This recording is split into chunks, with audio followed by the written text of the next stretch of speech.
Malta klassifikat bħala t-tmien pajjiż bl-akbar żieda ta' passiġġieri li vjaġġaw bl-ajru tul is-sena li għaddiet. Dan joħroġ minn stqarrija tal-Eurostat illi nnotat kif fl-2018 kien hemm aktar minn 1000 u miljun ruħ illi vjaġġaw bl-ajru fil-pajjiżi kollha tal-Unjoni Ewropea. Fil-waqt illi l-pajjiżi Ewropej kollha raw żieda ta' passiġġieri, pajjiżna reġistra fost l-ogħla żiediet bi 13.8%. L-aktar pajjiż li ra żieda ta' passiġġieri kien il-Litwanja bi 19%, blanqas żewġ pajjiżi li raw żieda jkunu l-Iżvezja u r-Renju Unit b'1 u 2% rispettivament. Heathrow f'Londra, Charles de Gaulle f'Pariġi u Schiphol f'Amsterdam kienu l-aktar 3 ajruporti biżla fl-Unjoni Ewropea.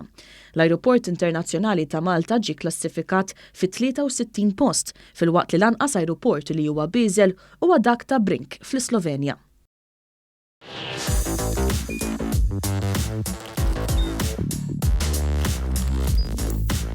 Idħol fuq one.com.mt u hemmhekk tista' tara l-programmi kollha li jxandru fuq One permezz ta' One Play.